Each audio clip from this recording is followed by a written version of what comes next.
Boa noite, gente. Boa noite. Eu tô vendo muitos cursos que eu não conheço, vou me apresentar. Eu me chamo Daça, eu fiz vídeo aqui no departamento e agora estou fazendo mestrado em Ciência da Informação. E geralmente eu participava da recepção dos calores, então eu via muito a cara das pessoas novas que entraram no curso. Me formei em 2019, mas aí aconteceu a pandemia e eu nem tive aula no departamento depois disso, então é bom ver pessoas novas no departamento. Eu vou apresentar um pouquinho sobre como é a minha pesquisa no mestrado. Eu sei que parece um tema talvez um pouco aleatório, desconexo com o livro, muita gente vai pensar o que é herbário, o que é coleção biológica, mas estou aqui para introduzir um pouco do que é, tá bom? Explicar como eu caí nisso. Bem, sou bibliotecária, mas eu gosto muito de biologia, minha família é toda da área de biológicas. E pode passar. Quando eu estava fazendo Biblio, eu encontrei um livro na biblioteca da ECA que era sobre gabinetes de curiosidades. Alguém já ouviu falar a respeito? Precursor de museus? Exato, isso mesmo. São considerados como os precursores dos museus.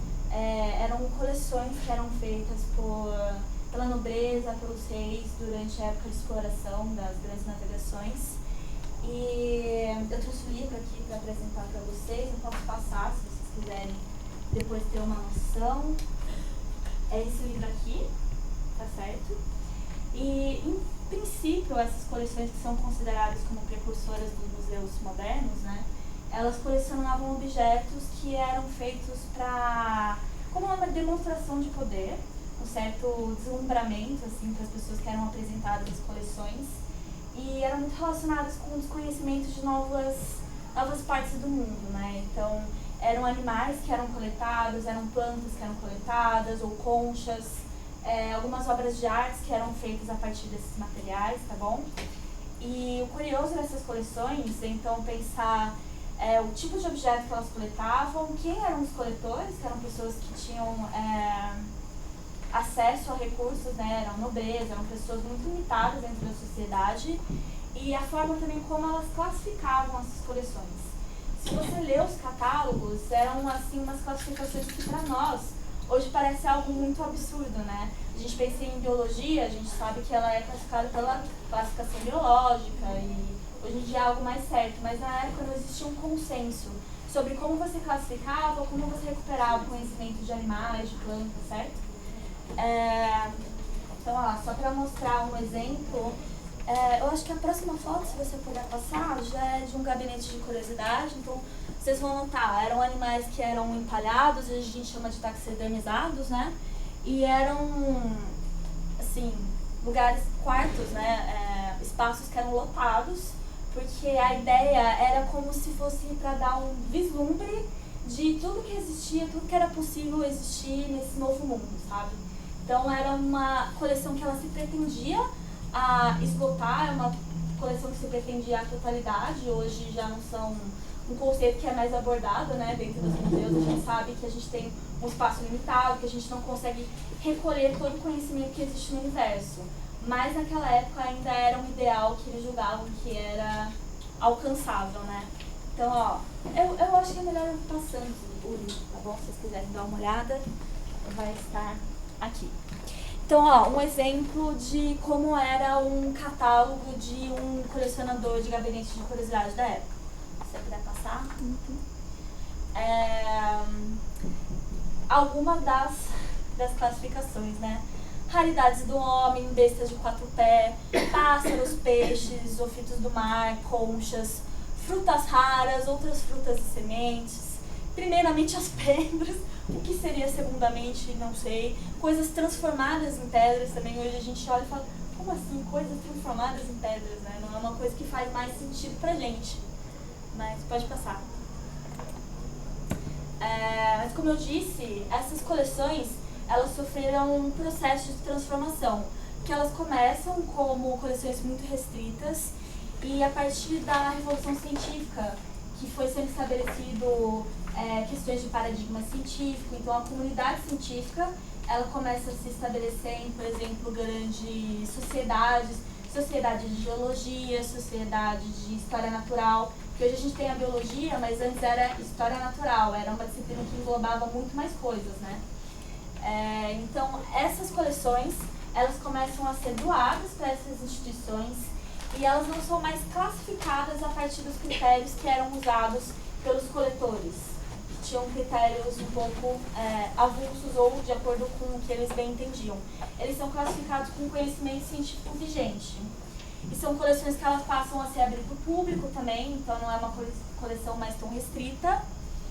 E o que é coletado também começa a ser mudado. Então, por exemplo, dentro do campo da biologia, são coleções que elas passam ao longo do tempo a tentar coletar material que vai representar e identificar as espécies. E é interessante que a partir da genética, por exemplo, mais recentemente, não basta você coletar só um espécime como era feito aqui para você mostrar que existia, que é interessante.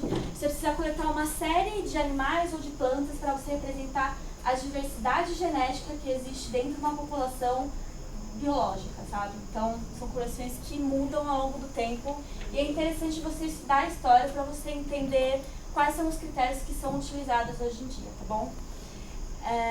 Então, só para mostrar também, esse aqui é um exemplo de coleção de herbário. Eu vou depois dar a definição, né? Mas um herbário é uma coleção de partes de plantas ou de fungos. Então, pode ser diversas partes. Pode ser a folha, pode ser a flor, pode ser um tronco de madeira, aí pode ser um tronco de madeira gigantesco que você vai ter dificuldade de conseguir armazenar numa sua coleção.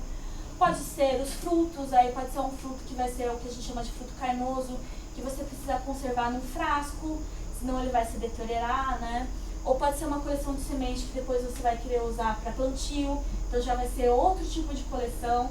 Então, uma das minhas intenções com a pesquisa do mestrado era tentar identificar quais são os tipos de coleção que existem dentro desses espaços dos herbários, tá bom? E só é importante falar também que os herbários, eles são muito importantes porque eles fazem a documentação de toda a diversidade que existe, tanto de plantas quanto de animais, dentro de um espaço. Então, eu quero saber qual que é a biodiversidade que existe no Brasil. Eu posso recorrer a um herbário, a um museu de história natural, e você vai saber quais são os coletores, o que eles estudaram ao longo do tempo, como as espécies elas estão distribuídas ao longo do território. Então, é uma coisa interessante. Pode passar.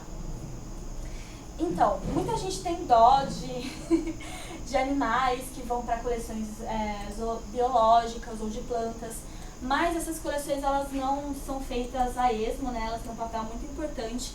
E para você descrever uma espécie, também é obrigatório que você deposite dentro de uma coleção. Porque o que acontece? A ciência, ela é coletiva, mas você também precisa provar, você precisa dar dados para o que você está fazendo, né? Então, eu descrevo uma espécie, eu sempre preciso depositar essa espécie dentro de uma coleção biológica, ok? Não pode Desculpa, foi Imagina, só pra... sem problema. Ai, meu Deus, ele tá indo pra frente, não tá? Tá indo pra Ai, frente. em vez dele voltar. Peraí. Voltou, pronto. Tá. Eu sempre deposito dentro de uma coleção biológica que é a prova que existe. Se alguém quer contestar, eu não acho que essa classificação está certa, ela vai recorrer àquela coleção para poder fazer a contestação dela, tá certo? E tem a questão de também, esses acervos, eles reunirem qual é o material que pode ser utilizado para estudo. Então, por exemplo, se eu quero estudar qual a distribuição de aves no Brasil, é muito difícil você ter recursos para você conseguir fazer uma super expedição. Essas coleções, elas são uma forma de documentar e também de você poupar recursos para fazer o estudo que você deseja, sabe? Então, enquanto é muito bom, né, nós preservarmos, e essas coleções hoje em dia elas têm o cuidado de elas serem o menos, perdão, gente, detrimentais o possível para a natureza. Elas só recolhem mesmo o que não foi documentado ainda, ou coisas que são extremamente importantes para a pesquisa, mas a coleção e a classificação elas são importantes para reunir no espaço aquilo que vai ser estudado, tá certo? Pode passar. Então, como eu estava falando, quando a gente pensa em coleções biológicas, nós vamos ter diferentes tipos de coleções biológicas, que são as acervos, que reúnem organismos ou partes desses organismos, organizados de forma a informar a precedência e identificação taxonômica. Então, sempre que é depositado também numa coleção, existem algumas informações que são essenciais, senão a gente considera que aquele material ele não é válido para uma coleção biológica. Seria a identificação da espécie, quem coletou, onde foi coletado, qual que é a data da coleta também, são coisas bem importantes para ter dentro dessa coleção. Tendo essas informações, essas coleções elas podem se dividir em coleções botânicas, e aí as coleções botânicas elas vão ter várias variações também. Eu posso ter uma coleção viva, o jardim botânico é uma coleção botânica viva. Aí existe uma discussão, um zoológico pode ser considerado uma coleção zoológica viva também. Mas vocês já ouviram falar também do Museu de História Natural, né? Que eu acho que é o mais famoso do que herbário, né? Muita gente às vezes nunca ouviu falar dos herbários. E coleções microbiológicas também, mas eu não entro tanto nessa questão porque a microbiologia tem uma classificação muito própria. Então, o que eu pesquisei mais foram as coleções zoológicas e coleções botânicas, tá bom? Pode passar. Então aqui, por exemplo, esse é o Museu de História Natural de Paris, em que a gente percebe que grande parte desses museus de história natural, eles têm uma parte que ela é dedicada exclusivamente ao público. No geral, elas usam de animais que são taxidermizados para tentar contar uma história. E hoje em dia, muito dessa história que tenta ser contada através dessas exposições é uma história sobre a evolução, entende? Então, tentam contar como aconteceu a história da evolução ou distribuição dos animais, ou então quais são os hábitos de predação entre os animais. Aí existem dioramas, né, que são aqueles quadros que, não quadros, mas são animais taxidermizados que são montados em uma cena dentro de um museu de história natural. É que aquela cena ela está tentando contar para os visitantes qual é o tipo de alimentação, qual é o tipo de habitat que aquele animal vive. Então, são coisas interessantes dentro da museologia também que podem ser estudadas, esses museus de história natural. Então aqui um exemplo, mas se você puder passar próximo, esses museus eles têm uma parte que não fica exposta para o público, que são as coleções biológicas, que aí sim são usadas para pesquisa. Aí dentro do Museu de História Natural você pode ter a coleção de aves, por exemplo, que é a coleção de ornitologia, eles vão ter os nomes mais específicos, né? Aí você tem a coleção de insetos, que é a coleção entomológica, você vai ter a coleção de peixes, que é a ictiológica. E geralmente essas coleções elas são divididas tanto pela classificação quanto pelos cuidados especiais que você precisa ter com a coleção para preservar ela, tá bom? E em geral são curadores muito específicos que entendem do grupo e que vão fazer a curadoria e esse tipo de coisa. Se você puder passar. E aqui, por exemplo, vocês viram aqueles animais que eram taxidermizados, né? E aqui é um outro exemplo de coleção que são coleções em frascos para animais que são de difícil preservação taxidermizados. Então é muito comum, por exemplo, répteis ou animais marinhos e esse tipo de coisa. Eu coloquei muitas fotos porque às vezes são coleções que muita gente não viu, então acho que fica mais divertido também para vocês verem como é que funciona, tá bom? Se vocês tiverem alguma dúvida também, podem ir falando. E aqui, como eu já tinha comentado antes, é uma coleção mais atual, só retomando, mas existem também as divisões dentro das coleções de herbário, né? Então essa é uma coleção científica, ela é usada para pesquisas na área de botânica e áreas correlatas também, área de agronomia, área de ecologia. Muitas disciplinas da biologia utilizam essas coleções para estudos, tá bom? Vai passar.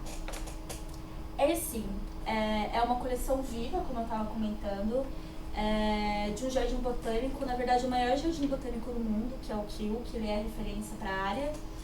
E aqui são, né, plantas brasileiras que eles têm, que ficam dentro de uma estufa, que tem as coleções vivas. E é interessante só como um exemplo, assim, porque para vocês verem mesmo, né, que a gente tem também o Jardim Botânico do Rio, não sei se alguém já visitou também, que toda a parte de exposição deles é considerada como uma coleção viva. Tá bom? Pode passar. Podemos ter também coleções etnobotânicas, que são coleções de materiais que foram coletados de povos originários. Esse exemplo é de um naturalista, eu acho que ele coletou em 1900 e pouco, chamado Richard Spruce, que veio aqui ao Brasil. Eu não me lembro agora a quem pertence, né? É uma aljava, para tirar, certo? E ele coletou alguns materiais e esses materiais depois eles foram levados para o Kew e eles permanecem no Kew. Eles têm uma base de dados que eles disponibilizam fotos dos materiais, alguma descrição muito breve de que tipos de materiais botânicos foram usados para confeccionar os materiais, mas é algo que pode ser até discutido pelo campo ético, né? Porque é uma coleção que é brasileira, mas está no Kew e a gente tem um difícil acesso para estudo dessa coleção, né? Se algum pesquisador brasileiro quiser fazer um estudo, ele precisa ir até o Reino Unido e pertence também, né, a nossos povos originários, mas é um tipo de coleção que existe. Não só na área de povos originários, mas também de uso de plantas em geral, parte econômica, também pode ser estudado pela etnobotânica, tá bom? E é outro tipo de coleção que é organizada de uma forma diferente, mas pode passar. Agora, bancos de germoplasma ou coleções de reposição são coleções de sementes. E aqui no Brasil existe uma coleção muito grande de germoplasma pela Embrapa. A Embrapa tem uma coleção bem grande. E a organização é também muito diferente, porque essas coleções elas precisam ser preservadas em condições extremamente especiais para as sementes serem consideradas viáveis, né? E aí também existe questão de estudo genético, que é feito para avaliar quais são as variedades de plantas que vão ser selecionadas para ser colocadas dentro dessa coleção. E existem coleções para, por exemplo, preservação a longo prazo, daqui a 100 anos. Existem coleções de manejo mais direto, que você vai distribuir para produtores rurais da região. Então, existem diferenças nessas coleções. Por chance, eu estava vendo a revista da Pesquisa FAPESP, que é muito boa. Se vocês não acompanham, é show para acompanhar a pesquisa científica. E saiu uma matéria sobre esse tipo de coleção. Se vocês quiserem dar uma olhada, eu vou passar também, tá bom? Vou passar, ali aqui os lados. Pode passar. Então, como eu estava falando antes, só para retomar, né? Então, herbários são coleções de plantas, de fungos, que são preservados de forma a garantir ao máximo possível a durabilidade do material, porque é altamente orgânico, né? Não tem como. É um material muito suscetível, muito frágil, tanto à umidade quanto a pragas. É um material que não pode ser manuseado. Tem todo o cuidado também de secar as plantas para você introduzir elas dentro do herbário, sem contaminar os outros materiais. E são coleções também que são organizadas através da classificação botânica. Então, exige um cuidado, um conhecimento mais específico sobre classificação botânica e sobre a história da classificação botânica também e como ela influenciou na construção dos herbários e o que ainda pode ser visto hoje em dia, que é justificado pela história de como esses acervos foram construídos, né? Pode passar. Então, só retomando um pouco mais a parte histórica, né? São coleções que elas surgiram dos gabinetes de curiosidade, mas elas também eram muito utilizadas por médicos, não é bem a palavra, né? Mas eram pessoas que usavam plantas para curar pessoas, herbalistas, se eu não me engano, que era o estudo das ervas e como elas podiam ser utilizadas pelas suas propriedades curativas. Só que na Europa, por exemplo, existe uma grande dificuldade de você padronizar esse tipo de informação. E padronizar também é um conceito muito recente, né? Para eles não era exatamente assim. Eles tinham livros que eles chamavam de herbários, aí que vem o conceito de herbário. Só que eles eram, de fato, livros, mais pra frente eu vou mostrar pra vocês, em que eles colavam as plantas, eles faziam uma breve descrição de como elas podiam ser utilizadas e, assim, cada herbalista atribuía um nome. Então, se você estava em uma região, aquela erva ela era nomeada de uma forma, se você ia para outra, era usada de outra forma, ou tinha um outro nome, né? Então, existia uma grande dificuldade de tentar juntar esse tipo de conhecimento sem você ter uma classificação biológica por trás disso, né? Pode passar. E bem, isso que eu estou contando para vocês, vocês já ouviram falar desse livro, Uma História Social do Conhecimento? Já ouviram? Passa um pouco sobre a questão de classificação, né? E como todo conhecimento que a gente tem, mesmo o atual, ele é uma construção. Ciência, ela também é uma construção social. E as classificações, elas são uma construção social. A gente tenta ao máximo ser fiel ao que a gente conhece, e ciência é um conhecimento que é crítico, mas ele também é passível de falha e ele vai constantemente sendo atualizado, né? Então, enquanto naquela época era muito lógico, era muito claro as classificações que os herbalistas faziam, hoje nós olhamos e pensamos, como assim? Ou quando a gente pensa nos gabinetes de curiosidades, parece muito óbvio pra gente que aquela classificação está extremamente errada, mas para eles não era assim que funcionava, né? Eles não tinham a mesma noção, mesma construção que a gente tem hoje em dia, né? Então, ó, enquanto Ludwig Fleck, ele é estudioso da historiografia da ciência, né? E ele diz que o que é conhecido sempre parece sistemático, provado, aplicável e evidente para aquele que conhece. Da mesma forma, todo sistema alheio de conhecimento sempre parece contraditório, não provado, inaplicável, irreal ou místico. Então, ao mesmo tempo que é legal para a gente entender um pouco a história das classificações, a história do conhecimento científico, também vale para um posicionamento crítico sobre a ciência que a gente tem hoje em dia. Tá bom? Pode passar. Então, eu não sei se vocês conhecem, com certeza, eu acho que aqui em Bíblia falam muito sobre o idioma analítico de John Wilkes, que é do Jorge Luiz Borges, ou então a Biblioteca de Babel, que é um conto do mesmo escritor. Eu amo esse escritor, então eu sou muito suspeita.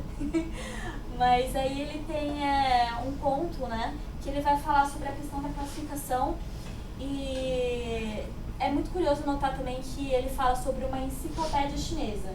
Então já se pode notar que ele faz uma brincadeira com isso, né? Todo conhecimento que é alheio nos parece irreal, nos parece não provável. Uma classificação, uma enciclopédia chinesa está fora da nossa realidade, né? Então, falando sobre uma classificação que era feita. Essas ambiguidades, redundâncias e deficiências lembram aquela que o Dr. Franz Kuhn atribui a certa enciclopédia chinesa intitulada Empório Celestial dos Conhecimentos Benévolos. Em suas remotas páginas, conta que os animais se dividem em pertencentes ao imperador, embalsamados, amestrados, leitões, sereias, fabulosos, cães soltos, incluídos nesta classificação, que se agitam como loucos, inumeráveis, desenhados com um finíssimo pincel de pelo de camelo, etc., que acabam de quebrar o vaso, que de longe parecem moscas. Muito bom, né? Eu adoro esse conto. Pode passar. Então, aí a gente volta para a questão de classificação dentro dessas coleções. Vocês perceberam que existem diferentes tipos de coleção, e por que eu quis abordar isso? Porque se eu estou dentro de uma classificação científica, a classificação que talvez seja melhor seja da classificação botânica, certo? A mais atual possível.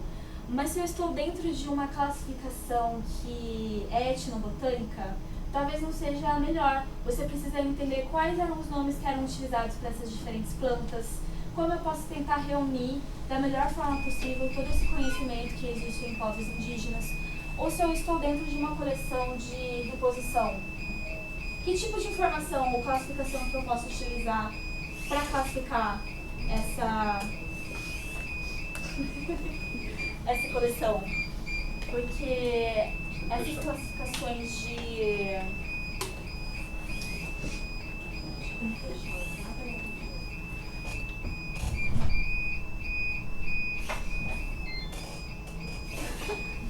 Só um minuto, gente, tô esperando esse tratar.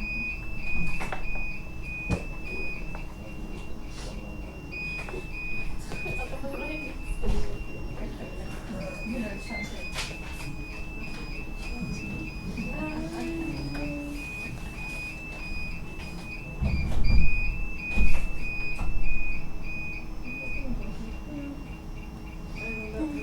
quando deixa fechada aquela fica. Lá na secretaria Do ele corpo tem a de chave precisa. principal. Quando eu tô fechando a secretaria,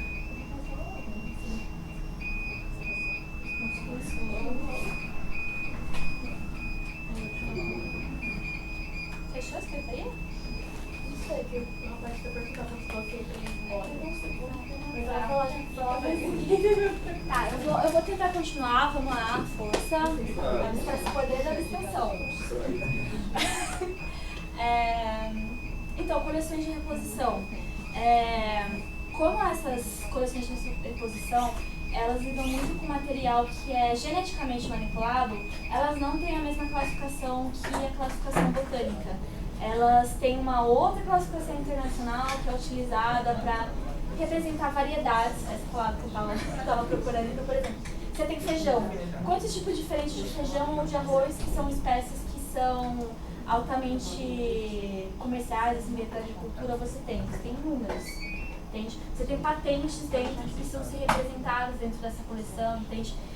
E é por isso que, mesmo sendo coleções do mesmo tipo de material, você precisa pensar qual é o melhor tipo de classificação para elas e entender o porquê e como que você representa isso dentro do acervo. Então, não existe um padrão objetivo genuíno para a qualidade das classificações especiais. Uma ajudará o marceneiro a chegar a seu fim, enquanto o outro atrapalhará.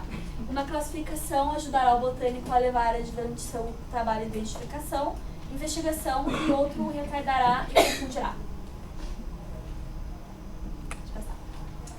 Então, aqui, por exemplo, são algumas das mudanças históricas que aconteceram dentro da classificação biológica, tá bom? Isso englobando a botânica quanto o animal, tá? De uma forma geral. Antigamente eram classificações que eram bem mais locais, né? Era uma classificação mais abrangente. A questão de mitos também, do essencialismo também é uma discussão muito interessante, porque ela ainda é presente nos dias de hoje. Quando você vai identificar uma espécie, a gente chama que você tem um material tipo daquela espécie. Tipo vem do essencialismo ainda, de Platão, na verdade, Aristóteles, eu acho. Tô confundindo. Se alguém souber, por favor, me corrija. Mais um dos dois. E quer dizer que uma espécie, ela vai ter o ideal daquela espécie. Só que hoje em dia a gente sabe que isso não existe, porque você pega um passarinho. O passarinho, ele pode ter variações dentro da mesma espécie, porque é uma população. A população, ela é diversa geneticamente, ela vai ter um passarinho diferente do outro e eles ainda assim vão ser da mesma espécie. Mas na história, porque ainda era essa noção de tipo, espécie-tipo, você ainda tem na nossa linguagem, quando a gente vai descrever uma espécie, como material tipo. Como se fosse o ideal daquela espécie, entende? Você elege o ideal da espécie e ela que é usada para documentar aquela espécie.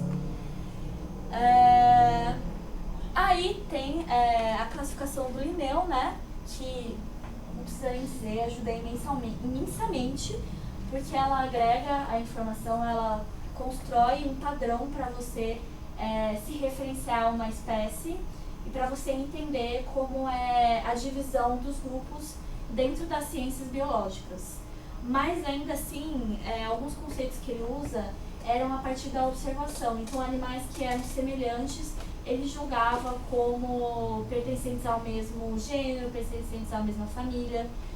E o que acontece? Com Darwin existe uma mudança nessa... Eu estou procurando a palavra, não estou... Paradigma. Num paradigma da ciência, certo? E entende que não é apenas pela semelhança das espécies, mas é também pela história evolutiva dessas espécies. Então, a partir da reconstrução de fósseis, de semelhanças, mas também de outras informações, o que hoje em dia se tenta refletir dentro da classificação biológica é a história de como as espécies elas foram se desenvolvendo ao longo dos anos, dos milhões de anos. E interessante que a partir também da genética, de uma compreensão melhor da genética, isso também começa a ser mudado, porque começa a ser entendido que precisa também ter testagem dessas espécies e que isso precisa também refletir no acervo. Porque antigamente era uma discussão, eu posso tirar o material, você precisa tirar uma amostra mas essa amostra do espécime ela é de certa forma destrutiva, certo? Você tenta preservar ao máximo aquele material que você tem dentro do museu, mas ao mesmo tempo você precisa tirar uma parte para você conseguir fazer um estudo genético, para você conseguir representar da melhor forma qual que é a história evolutiva daquela espécie, certo? E é justamente por isso que eu disse que antes você pensava que você podia ter um material dentro do museu, que era o material tipo, que representava aquela espécie, e hoje você entende que não, você precisa ter vários da mesma espécie, porque assim você representa toda a diversidade genética que existe dentro daquela espécie, tá bom? Não sei se tá qualquer coisa, se tiver, podem me falar. Então, apenas algumas noções assim básicas de como mudou, por que é interessante, como isso se reflete dentro do acervo dessas coleções, tá bom? Pode passar. E isso aqui também é muito legal porque a gente sempre pensa na classificação do Linneu como uma das suas únicas contribuições, mas para o campo da botânica, principalmente dos herbários, ele teve um sistema que foi simplesmente genial, que foi a construção desses armários, e vou explicar por quê. Pode passar para a próxima foto, depois eu volto? Esse é aquele herbário que eu tinha comentado com vocês, certo? Que era feito pelos herbalistas, que era feito em formato de livro. Essa foto é de um processo de digitalização de um desses herbários, de 400 anos. E vocês podem ver que a desvantagem de ter um material que é feito em forma de livro é que, obviamente, você não pode ter uma forma de reclassificar aquele material de forma simples, certo? Voltando pro armário do Linneu, esses números que vocês estão vendo é porque ele classificava as plantas de acordo com o sistema sexual. Então, os estames da planta, ele tem tantas partes, pertence a esse grupo. Tem outras partes, pertence a esse grupo. Se ele pensava que isso precisava ser mudado, o que ele fez? Ele montou numa folha de papel, que é o que a gente chama de acicata hoje. Coloca a planta aqui, coloca a classificação, essa classificação que eu acho que é, coloca dentro do armário no lugar que ele acha que é a classificação. Ele entendeu de uma forma diferente, tira, muda a classificação, coloca em outro lugar. Uma coisa que, obviamente, você não tem como fazer dentro de um livro.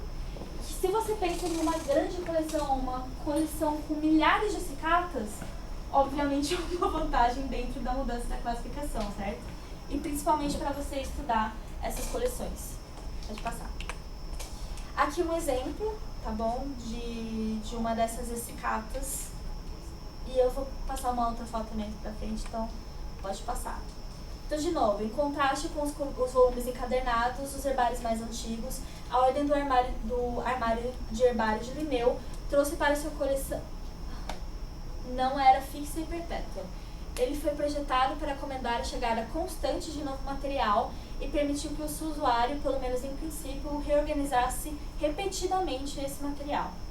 Pode passar. Então, agora eu vou falar só um pouco sobre a questão de conceito de documento, assim, dentro da ciência da informação, e depois eu vou apresentar, assim, de forma breve quais são as principais coleções dentro do herbário com fósseis, para você ter noção. Não sei se eu passei muito tempo, enfim. Mas vocês ouvem falar também sobre ciência da informação em geral dentro da biblioteconomia, ouvem? Que sempre ouve falar que é uma junção de biblioteconomia com arquivologia, com museologia. E isso é porque, dentro da ciência da informação, a gente tem um conceito de documentação, principalmente de documento. Um documento é uma evidência que apoia um fato. E um documento pode ser qualquer coisa que apresente uma prova para aquele fato. Vamos tentar colocar de uma forma mais concreta. Não são os únicos atributos de um documento, mas pode passar. Não sei se vocês já ouviram ou leram o texto da Suzanne Brier, que foi a que eu citei no último slide, que é sobre What is a Document, o que é um documento. Alguém já leu esse texto? Gostaram? Eu adoro esse questionamento dela de antílope é um documento. Então ela vai usar como exemplo um antílope correndo na savana. Vocês acham que pode ser considerado um documento? Na savana, sim. Ela vai dizer que não, e ela vai dar os argumentos da seguinte forma. O antílope correndo na savana não é um documento, porque se eu quero estudar um antílope correndo na savana, eu posso recorrer a ele sempre que eu quiser? Não. Se eu tiro uma foto com o antílope correndo na savana e guarda essa foto. É um documento? Sim, eu posso recorrer a ele sempre que eu precisar estudar aquela foto. Se eu pego um antílope e eu levo esse antílope para o zoológico, ele é um documento? Sim. Porque sempre que eu quiser estudar um antílope, eu posso ir até o zoológico e eu posso estudar aquele antílope. Então, um documento ele não é um pedaço de papel, é qualquer coisa que possa ser usada, que eu possa recorrer àquilo sempre que eu precisar estudar sobre e que também vai estar dentro de uma instituição que guarde aquele documento com um propósito. Então, por exemplo, eu tenho uma foto perdida, dificilmente a gente considera isso como um documento. Mas se estiver dentro de um arquivo, se estiver dentro de um livro, aí sim eu posso considerar aquilo como um documento. Se eu vou e estudo dentro de um zoológico, que a gente chama de coleção viva, é exatamente por isso, porque podem ser considerados como documentos, então, sim, é um documento. Então, pode parecer muito aleatório estar estudando sobre coleções de plantas, coleções biológicas, mas é por isso. Eles são documentos, eles são coleções que têm os seus princípios diferentes, mas ainda assim eles precisam de organização, eles precisam de alguém que entenda sobre todo o processo de documentação, sobre classificação, sobre preservação de espécimes, né? Tenho certeza que vocês acompanham também quantidade de museus e de coleções biológicas que pegaram fogo nesse país, não é brincadeira, né? A gente teve uma muito recente que foi na Unesp de Rio Claro, que todo um laboratório, toda uma coleção biológica foi perdida. A gente já teve um museu de história, um museu nacional, a gente teve um museu também do Instituto Butantan, inúmeras coleções que são perdidas.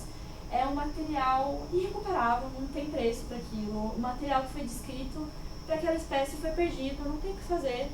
E muita coisa também é perdida por descaso, por não entender como a coleção pode ser preservada de forma certa, entende? Então, para a classificação biológica, para pegar o material, para identificar, para estudar, qualquer de nós, se a gente não tem formação em biologia, de fato, assim, a gente não tem como interferir nesse processo.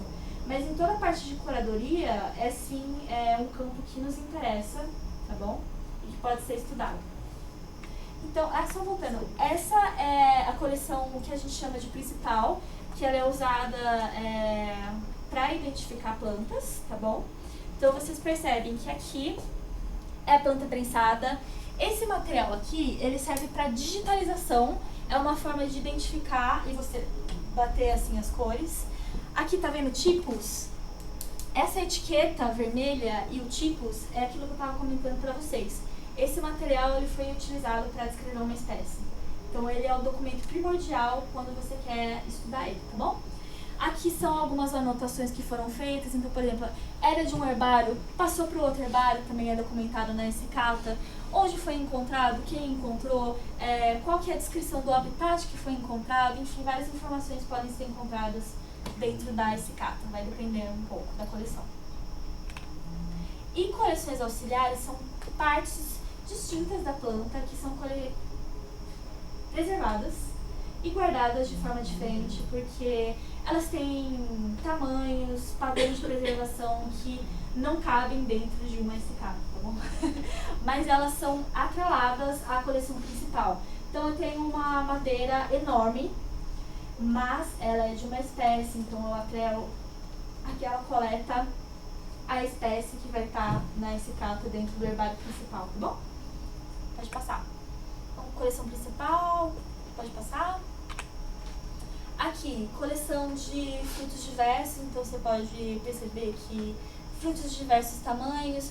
É uma coleção que ela pode ser guardada em envelope, ela pode ser guardada em caixas, é uma coleção de mais fácil preservação do que aquela outra coleção de frutos ou sementes que a gente tinha visto que precisa de condições muito especiais. Pode passar. Aqui é um fruto carnoso, então não pode ser preservado daquela mesma forma que eu estava comentando com vocês. Ela precisa de um frasco especial para que álcool não evapore, precisa ser constantemente cuidada. Inclusive é mais perigoso para as coleções, né, ser preservado em álcool, e é um dos motivos porque coleções biológicas em geral são alvo muito fácil para fogo. Isso é uma coisa muito triste, mas é uma coisa necessária assim, para as coleções. Pode passar. Coleção de semente, mas ela não é para fim de uso, né? Quer dizer, é fim uso de estudo, de identificação, de mostrar como são as sementes daquela espécie, mas não para plantio. Então elas podem ser utilizadas em condição mais tranquila, mais amena, assim. Pode passar. Aqui já é o banco de germoplasma que eu passei para vocês, a revista. Eu não sei se vocês chegaram a ver que tem o banco de Svalbard, não sei como pronunciar agora, que eles chamam de Doomsday Collection, que é a coleção do fim do mundo. Gente, se vocês pesquisarem sobre essa coleção, ou se vocês verem vídeos, assim, é uma coisa muito sincera, do meio do nada, absolutamente gelado. Temos coleções brasileiras, sim, que foram mandadas para lá, coleções do mundo inteiro. Eu lembro de ver num vídeo, inclusive, que tinha uma disputa assim, internacional e eles queriam retirar, acho que foi a China, queria retirar as coleções de dentro do Doomsday. E é uma coleção assim, bem interessante, mas bem diferente. E já é mais para outro tipo de coleção, não necessariamente a coleção científica. É mais para vocês terem uma noção, assim, a título de curiosidade. Pode passar. Aqui nós temos a xiloteca, que aí pode ter diferentes formatos de corte da madeira, né? Você pode ter em bastão, eu já vi inclusive até em formato de, como se fosse livro, sabe? Tem umas bem diferentes, assim. Pode passar. Essa é em formato de discos, a gente chama, que são coleções bem maiores. Inclusive, essa coleção, ela está aqui na USP. Eu não sei se já foram no herbário da USP, ou se sabem que existe um herbário dentro da USP. Alguém sabia? Então, originalmente meu estudo é no herbário da USP e é lindíssimo, eu acho que vocês deveriam todos conhecer, fica no IB. E tem jardim japonês, tem lago, tem carpa, vocês estão perdendo, é muito legal. E é uma das coleções que eles têm lá, pode passar. Tem também a paleoteca, que é uma coleção de fósseis de plantas. A título de curiosidade, ela também precisa de algumas informações muito mais específicas e a classificação de fósseis é bem mais difícil do que a classificação de materiais vivos e explico por quê. Título de informação. Você escavou, você precisa ter a estratigrafia de onde você pegou aquele material. Então já é um tipo diferente de etiqueta que você precisaria ter para essa coleção, certo? Sobre classificação.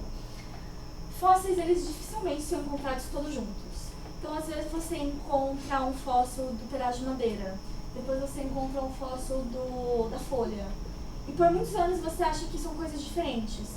Aí, de repente, você encontra um fóssil que tem os dois. Aí você tem que mudar a classificação. É algo legal, mas é algo bem mais trabalhoso que você trabalhar com espécies vivas. Mas é uma matéria interessante. Pode passar. Outro exemplo, né? Você vai ver que são materiais às vezes muito grandes.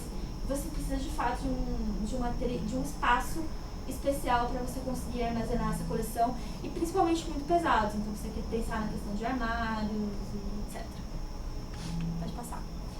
Palinoteca, que é a coleção de pólen, também pode ser utilizado dentro da coleção, que em geral são guardados dentro de laminários, tá bom? Pode passar. Aqui um exemplo. Tudo bem? Pode passar. Coleção Spirit.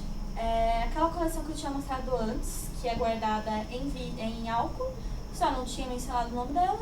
E aí podem ser diferentes partes da planta, tá? Às vezes vai ser fruto, às vezes vai ser uma espécie que é mais difícil de preservar dentro desse cacto.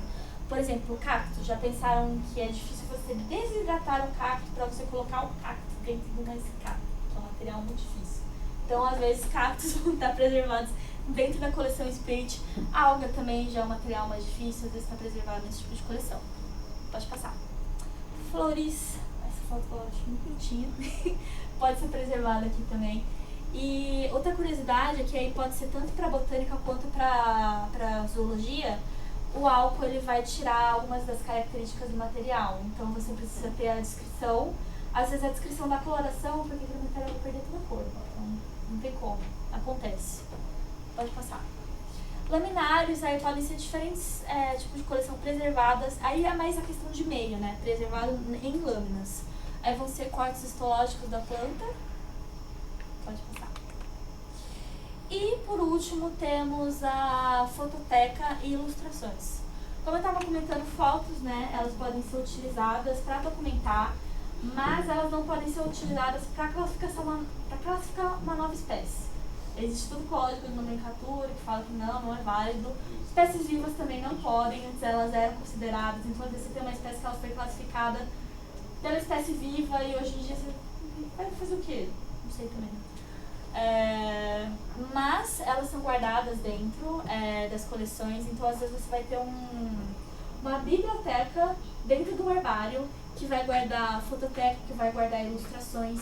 A questão de ilustração botânica é lindíssima, tem um trabalho mais legal do que o outro.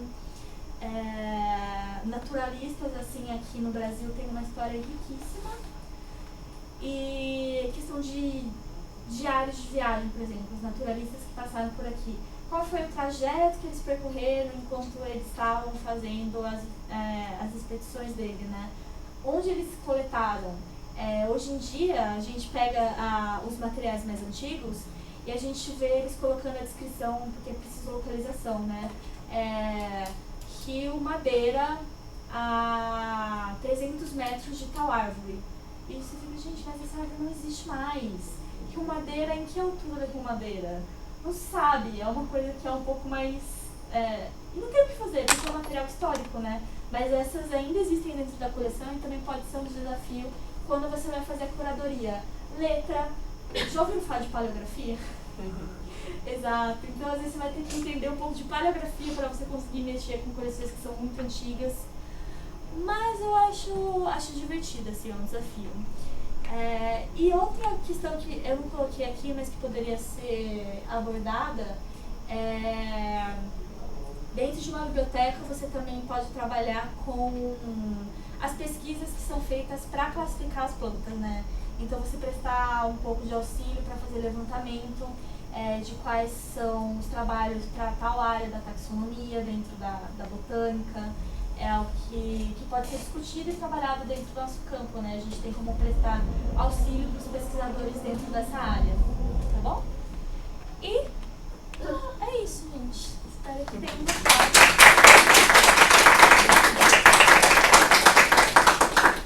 Se tiverem alguma dúvida também, tenham vontade. Você está vendo só no herbário que tem aqui na USP? Então, eu estou estudando especificamente o herbário da USP, mas eu pesquiso de uma forma mais geral. E aí você se detém em algum tipo de coleção específica ou você vai ver todos os tipos mesmo? Todos os tipos que existem dentro do herbário da USP, né? Mas, sendo sincera, o meu intuito, começando a pesquisa, era fazer um estudo assim de curadoria e de tipos de coleção que existiam dentro do herbário da USP, mas a pandemia me atrapalhou bastante. E no fim eu estou fazendo mais um levantamento bibliométrico de quais são as plantas que foram estudadas pelo Departamento de Botânica e fazer a identificação com o herbário. Então, por exemplo, o herbário tem uma coleção majoritariamente de tais famílias. Isso se reflete dentro da pesquisa dos pesquisadores do departamento. Então, acabou caminhando para esse lado porque eu não tive muita chance mesmo de trabalhar diretamente com a coleção.